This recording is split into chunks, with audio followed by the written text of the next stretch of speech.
Hey team, today we are going to talk about the breakout.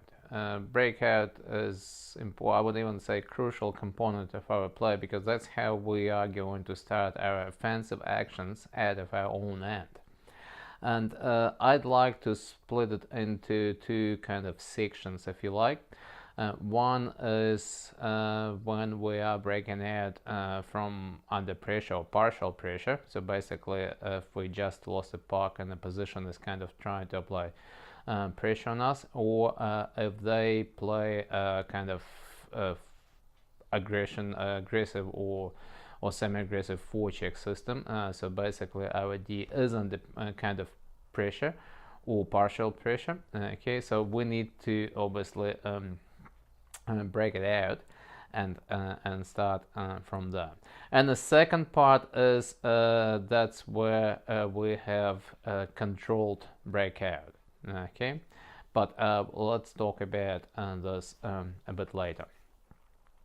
Guys, there's nothing new in the breakout section. To be honest, I'm giving you kind of all known, basically breakouts, if you like. We have only 5 options, really. And again, guys, there are 5 options, and they look cool on the board, and when I talk through them. But in the game, guys, trust me, the game, every single game situation is a little bit different. Okay. So obviously, guys, we should have those fundamental knowledge, okay, and understanding of each of those variations. But trust me, guys, you need to make your call on the go in every particular game situation, and it will be a little bit different to what we talk through right now. But obviously, guys, this is a foundation, and so let's quickly go through those 5 breakout options. And again, guys, I repeat, we use those once we under kind of pressure or partial pressures. So guys, let's get into diagrams and watch on those diagrams and examples in the game situations. When D1 picks up the puck and D2 sees that the other team has flooded one side of the ice, so he moves to the opposite corner and calls for an overplay. D1 makes a pass to D2.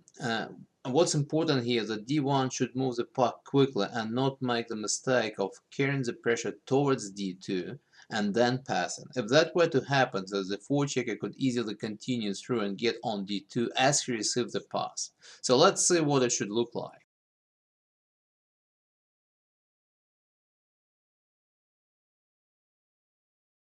When D2 calls an up, D1 knows right away that when he touches the puck, his primary option is to turn up the strong side and make a play to the board winner or the center. D2 has read that the other team is taking away the net or backside, so the best option is to get the puck moving right away up the strong side, and that's what it looks like in real game situation.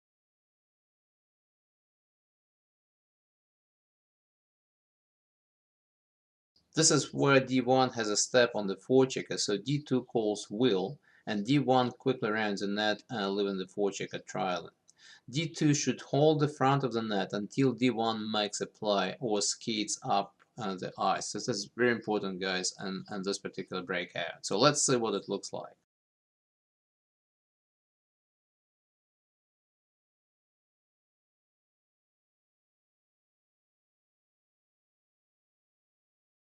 In this situation, D1 picks up the puck and attempts to lose the forechecker by going around the net.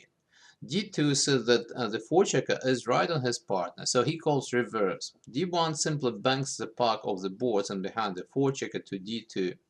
On reverse, I like the center and the winner to switch on the play, which allows them to maintain the speed. So let's see what it looks like in a game situation.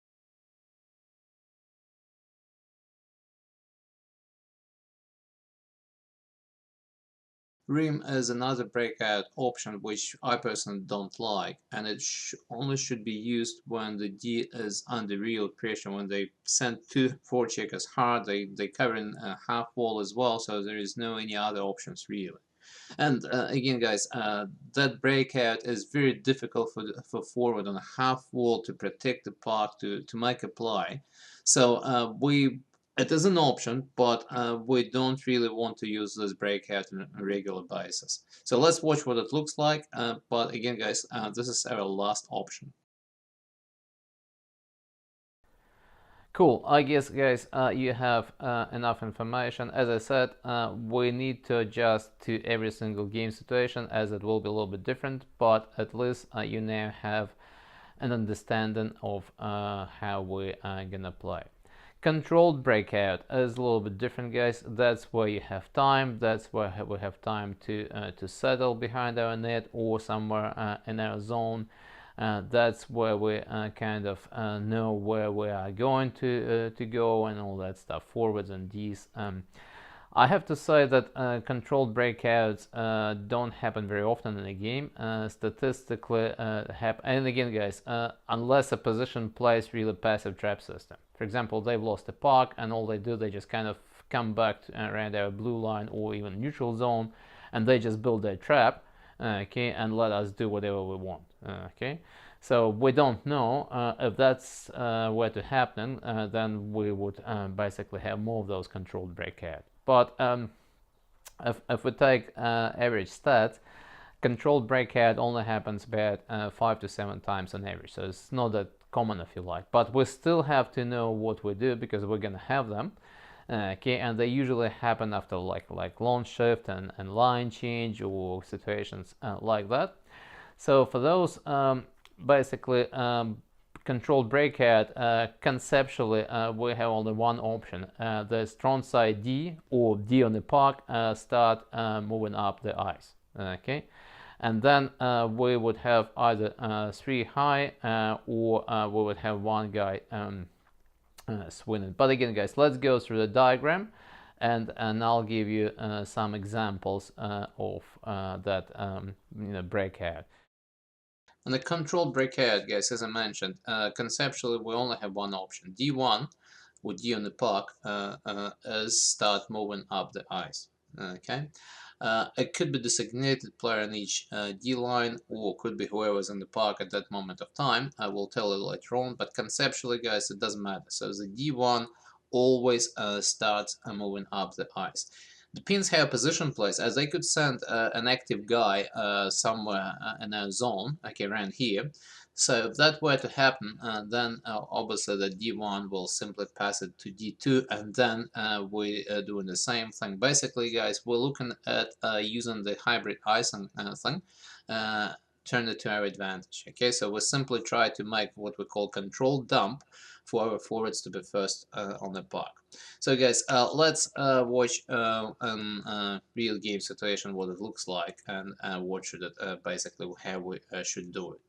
So as you can see, he simply dumps a puck, and that forward is first in the puck, and they actually score a goal. Guys, we're not gonna score a goal on every one of those, but at least, guys, and tell you what, we're probably gonna have a few icings, but we consciously take this risk. Okay, so let's watch that. D approaches a blue line. Okay, at the time he dumps a puck, the position has 3 players pretty much before the blue line, so they stand the blue line pretty well. But this guy, number 63, as you can see, offensive player, is generating speed right now.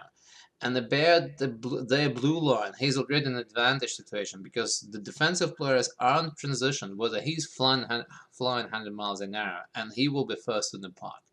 Okay, and therefore Eisen is wiped. Okay, and he pretty much has a scoring chance and actually scores a goal. But even if he wouldn't score a goal, I mean, we would be first in the park, and then we just transited into zone play, and all other guys will be supporting him.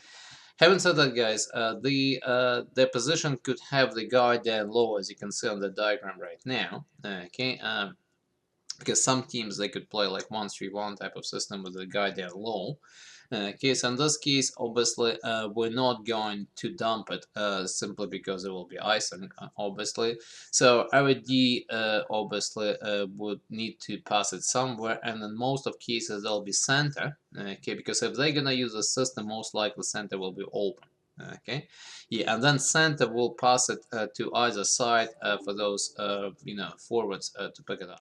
Yeah, so guys, that's what we're gonna do. We will try to use that hybrid icing as much as we could. Okay, And if a position will play kind of more passive trap system, and they have like low guy, because some teams now, because of the hybrid icing, some teams they play kind of 1-3-1 type of system, but one guy is really low, almost in a hash mark, so he's first guy in the corner.